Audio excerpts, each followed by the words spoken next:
Mitchell को एक idea आता है। वो तुरंत सबसे उनका फोन मांग लेता है और उसे तोड़ देता है ताकि वो उन्हें ट्रैक ना कर सके, और वो सबको अपना स्क्रू ड्राइवर निकालने को कहता है। उनकी फैमिली के हर मेंबर के पास हमेशा एक स्क्रू ड्राइवर होती थी जिसे मिचेल ने सबको गिफ्ट किया होता है। वो सब उस कैफे को अंदर से सील करने लगते हैं। कैटी उन सबको अपना एक प्लान बताती है कि कैसे वो एक किल कोड की मदद से उन रोबोट्स को हरा सकती है और दुनिया को बचा भी सकती है। पर मिचेल कहता है कि उसका आइडिया सही नहीं है क्योंकि वो लोग यहाँ बिल्कुल सेफ हैं और उन्हें अपने आप को खतरे में डालने की कोई जरूरत नहीं है। केटी उदास होकर वहाँ के छत पे जाकर बैठ जाती है। एरन उसके पास आता है और उसका मूड ठीक करने की कोशिश करता है। केटी कहती है कि उसका फ्यूचर खत्म हो चुका है और उसके डैड को कोई फर्क भी नहीं पड़ता है। केटी अपना प्लान का पेज फाड़ कर फेंक देती है। तभी वो देखती है कि वो दोनों रोबोट्स फिर से सही हो गए हैं और वो उसके प्लान को देख रहे हैं। तभी केटी वहाँ से गिरकर उनके सामने आ जाती है।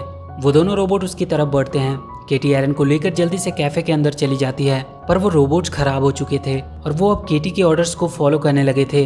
केटी उनसे पैल को हराने का आइडिया बताने को कहती है। रोबोट उसे बताते हैं कि उन सबकी मेमोरी में एक किल कोड है जिसे एक्टिवेट करने से वो खत्म हो सकते हैं, पर वो सिलिकॉन वैली के पैल लैब में है और बहुत से रोबोट उसकी हिफाजत कर रहे हैं।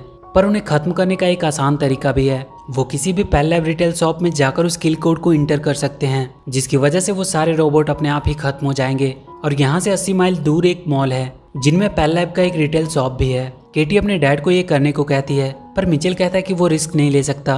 पर केटी अपने डैड को मोटिवेट करती है कि मिचेल फैमिली कभी रिस्क लेने से पीछे नहीं हटती है और ये बात उसने ही उन सबको सिखाया है। केटी मिचेल से कहती है कि उसे आज उनकी जरूरत है। वो हमेशा से उन्हें गलत समझती आई थी, पर अब वो समझ गई कि वो हमेशा से सही थे। मिचेल केटी के मुंह से अपनी तारीफ सुनकर मान जाता है और वो दुनिया को बचाने के मिशन के लिए तैयार हो जाता है। एरन केटी से कहता है कि अच्छा हुआ तुमने डैड से दोस्ती कर ली, पर केटी उससे कहती है कि उसने डैड से वही बातें की जो वो सुनना चाहते थे। उसने ये सब कुछ सिर्फ उन्हें खुश करने के लिए कहा ताकि वो उसकी बात मान ले। कोई भी बात उसने अपने दिल से नहीं कही है। केटी अपने कार को रोड के जैसे ही कवर से ढक देती है ताकि रोबोट्स उन्हें देख ना सके। रास्ते में उन्हें कुछ रोबोट्स दिखाई देते हैं, पर वो कार को देख नहीं पाते। पर बहुत जल्द कार के ऊपर का कवर हट जाता है और वो रोबोट्स उनकी कार को देख लेते हैं। वो उनके पीछे आने लगते हैं। मिचेल अपनी कार को तेजी से भगाने लगता है। वो उन पे हमला करने लगते हैं, पर किसी तरह मिचेल अपनी कार को उन रोबोट से बचाने में सफल रहता है। पैल सारे लोगों को बॉक्स में बंद करके पृथ्वी के बाहर ब्लैक होल में भेजने वाली थी ताकि वो कभी वापस ना आ सके। पैल मार्क से कह रही होती है कि उसकी गलती की सजा सारे इंसानों को मिलने वाली है। तभी पैल को एक रोबोट का मैसेज आता है कि अभी भी कुछ इंसान बचे हैं जिन्हें पकड़ना अभी बाकी है। पैल उन सबके बारे में पूरी जानकारी निकालने को कहता है। उन्हें उनका लोकेशन पता चल चुका था। केटी के पास वाले दोनों रोबोट मॉन्च को देखकर कहते हैं कि ये डॉग है या पिग। उन्हें मॉन्च को रिकॉग्नाइज करने में दिक्कत आ रही थी और इसी वजह से उनका सिस्टम खराब हो जाता है। मिचेल फैमिली अब मॉल तक पहुंच चुकी थी। वो मॉल के अंदर जाते हैं। केटी वहां के पैल लैब के स्टोर के पास पहुंचती है और उन रोबोट्स को किल कोड इंस्टॉल करने का ऑर्डर देती है। एक रोबोट तुरंत वहां के लैपटॉप में किल कोड का पेन ड्राइव लगा देता है और किल कोड इंस्टॉल करना शुरू कर देता है। उनका अपलोड लगभग 8 मिनट में कंप्लीट होने वाला था। सब बहुत खुश होने लगते हैं कि उन्होंने मिलकर पूरी दुनिया को बचा लिया। तभी उन सबको वहाँ कुछ गड़बड़ होने का एहसास होता है।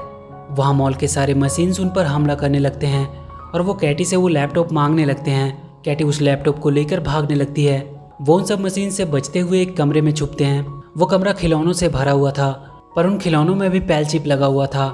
वो सारे खिलौने उन पर हमला करने लगते हैं। तभी वहाँ का सबसे बड़ा खिलौना उन पर हमला करने आता है।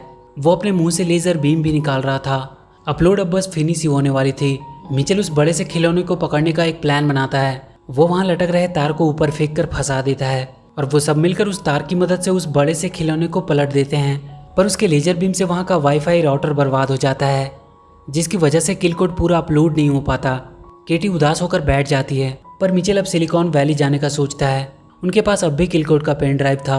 वो सब वहाँ पहुँचकर उस पैल को खत्म कर सकते हैं और वो सब सिलिकॉन वैली के लिए निकल जाते हैं। पैल ने अब एक और बहुत खतरनाक रोबोट्स की आर्मी बनाई थी जो पहले वाले से भी ज़्यादा खतरनाक थे। वो उन सबको मिचेल फैमिली को ढूंढ कर लाने को कहती है। मिचेल फैमिली सिलिकॉन वैली के पास पहुंच चुके थे।